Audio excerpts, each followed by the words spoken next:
Students, good evening all of you. अभी आप पढ़ने जा रहे हैं जो आपका नाउन क्लॉज है। हम इसमें ये बताने जा रहे हैं कि देखिए आपका नाउन क्लॉज सबसे पहले सब्जेक्ट के रूप में कैसे इस्तेमाल होगा, क्या ऐसा वो एक्शन करेगा कि हम उसको सब्जेक्ट कहेंगे और किससे पहले होगा और उसको हम नाउन क्लॉज क्यों कहेंगे, सारी चीजें हम जानेंगे। देखिए जो क्लॉज होता है, जैसे कि मैंने पिछले वीडियो में बता चुके हैं कि clause is a part of long sentence and it has subject and predicate and also it started with any conjunction and it is independent, यानी बल्कि इसको हम इंडिपेंडेंट ना बोल करके डिपेंडेंट कहेंगे। यानी यह जो है आपका क्लॉज स्पेशली आपका सबऑर्डिनेटिंग क्लॉज डिपेंडेंट होता है और वो किस पे डिपेंड होता है, तो प्रिंसिपल क्लॉज पे डिपेंड होता है। तो जरा यहाँ पे देखिए कि जो आपका ये नाउन क्लॉज है यह नाउन की तरह काम करेगा। कैसे करेगा? नाउन की तरह। और नाउन को आप जानते हैं कि नाउन हमारा सब्जेक्ट की तरह काम करता है। तो देखिए हमने सब्जेक्ट टू द वर्ब यानी वर्ब का सब्जेक्ट के रूप में नाउन क्लॉज काम करेगा। आइए हम देखते हैं कि पहला सेंटेंस हमने नोट किया कि what he does not know is not worth knowing. यानी इसमें सबसे पहले हम ये देखेंगे कि क्लॉज किसको हम बोलेंगे। तो देखिए हमें आपको देखना है सबऑर्डिनेटिंग क्लॉज। और सबऑर्डिनेटिंग क्या क्लॉज होता है कि वह किसी सबऑर्डिनेट कंजंक्शन से जुड़ा होता है। तो देखिए इसमें जो लिखा है what he does not know, ये जो आप देख रहे हैं, तो यह जो है हमारा सबऑर्डिनेटिंग क्लॉज है। आप कहेंगे कि क्यों, तो आइए देखते हैं। देखिए इसमें जो व्हाट दे दिया गया है, व्हाट, ये हमारा क्या है? कंजंक्शन है। और कंजंक्शन के बाद सब्जेक्ट दिया गया है। डज नॉट आपका हेल्पिंग वर्ब हो गई, नो आपको दे दिया गया मेन वर्ब। तो आप जानते हैं कि क्लॉज तभी कहलाएगा कोई सेंटेंस जब उसमें जो है आपका कोई क्या हो? कंजंक्शन हो, सब्जेक्ट हो, वर्ब दे दिया गया हो, सब्जेक्ट और वर्ब हो, प्रेडिकेट जिसको बोल सकते हैं, और उससे पहले कोई कंजंक्शन हो। तो यह हमारा सबऑर्डिनेटिंग क्लॉज है। क्या है? Subordinating clause. और इसके बाद देखिए कि हमारी दूसरी वर्ब जो इज शुरू हो रही है, तो यहां तक जो ये दे दिया गया है हमारा ये पार्ट, ये दूसरी जो वर्ब है, दूसरी वर्ब से यानी शुरू होने से पहले जो पहले आपको दे दिया गया है what he does not know, not know, तो देखिए इसमें आपका कंजंक्शन सब्जेक्ट वर्ब है, इस दूसरी वर्ब से शुरू हुआ, दूसरी वर्ब से पहले है। तो कोई भी अगर मान लीजिए जैसे हमने यहां पे लिखा Ram is a good boy, right, आप इसमें आप देखेंगे कि देखिए आपका इज जो दे दिया गया है, जो वर्ब है, इससे पहले कोई भी वर्ड आएगा तो हम उसको क्या बोलते हैं? सब्जेक्ट बोलते हैं। क्या बोलते हैं? सब्जेक्ट। तो देखिए जो हमारी दूसरी वर्ब है, इससे पहले हमारा एक क्लॉज है। तो यह पूरा क्लॉज जो है जब वर्ब से पहले है तो वह क्या कर रहा है? सब्जेक्ट का काम कर रहा है। जैसे आप देख रहे हैं वर्ब से पहले कोई भी वर्ड आएगा जो हम क्या बोलेंगे? सब्जेक्ट। तो इस वर्ब से पहले है, इस वजह से पूरा हमारा क्लॉज जो है ये किसका काम कर रहा है? सब्जेक्ट का काम कर रहा है। तो इस वजह से यह हमारा सब्जेक्ट टू द वर्ब कहलाएगा।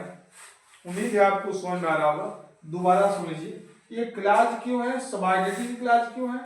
Subordinating clause always started with any or subordinating conjunction, and here you can see that here is already given a conjunction, and just after you can see here is a subject and helping verb and also given here main verb, and this clause is also written before this a second verb, and if any word is written before the helping verb and main verb, तो that word या that clause is as used as a noun, it means as a subject। तो इस तरीके से इसको आप क्या कर सकते हैं? और सब्जेक्ट कर सकते हैं। ये पूरा क्लास हमारा सब्जेक्ट का काम कर रहा है। दोबारा सुन लीजिए इस बार एक बार और। हम ये कहना चाहते हैं कि ये क्लॉज क्यों कहलाएगा। तो क्लॉज इसलिए कहलाएगा, इसलिए कहा जाएगा कि देखिए यह जो है हमारा सेंटेंस किससे शुरू है, कंजक्शन वर्ब लगा हुआ है, सब्जेक्ट है, वर्ब है, मेन वर्ब दिया गया, तो ये हमारा क्लॉज हो जाएगा। और कौन सा क्लॉज होगा, तो ये सबऑर्डिनेटिंग क्लॉज होगा। सबऑर्डिनेटिंग क्लॉज में कौन सा क्लॉज होगा, तो नाउन क्लॉज होगा।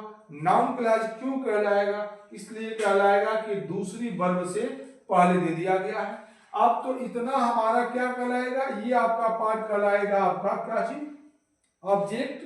क्योंकि ऑब्जेक्ट या प्रेडिकेट कर सकते हैं पूरा पार्ट। प्रेडिकेट किसको बोलते हैं, जहां से हमारी वर्ब शुरू हो जाती है, तो वर्ब से लास्ट तक हमारा ये ऑब्जेक्ट हो जाएगा, राइट। ऑब्जेक्ट या इसको हम प्रेडिकेट कर दें, सीधा क्या कहलाएगा, प्रेडिकेट हो जाएगा आपका। इससे पहले जो दे दिया गया आपका ये सब्जेक्ट हो गया।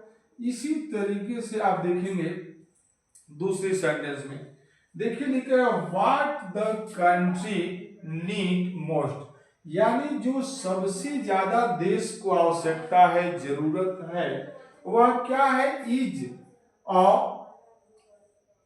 नीड क्या चीज, लीडरशिप। इसमें सबसे ज्यादा अगर जरूरत है तो किसकी आवश्यकता है, लीडरशिप का। तो देखिए हमारी दूसरी जो वर्ब इज लगा है, इज से पहले हमारा ये जो वाला पार्ट है, ये हमारा क्या है, ये सब्जेक्ट है। सब्जेक्ट क्यों है, कि इस वर्ब से पहले है। ये कौन सा क्लॉज है, तो नाउन क्लॉज है। नाउन क्लॉज ही जो है आपका सब्जेक्ट के रूप में काम करता है। इसमें भी आपका what conjunction, the country subject हो गया, और नीड्स हमारी क्या हो गई, वर्ब हो गई। यहाँ देखिए how he reach are there, अब कैसे वह जो है वहां पे पहुंचता है। देखिए how conjunction, he subject, reach आपका वर्ब हो गया, वर्ब हो गया।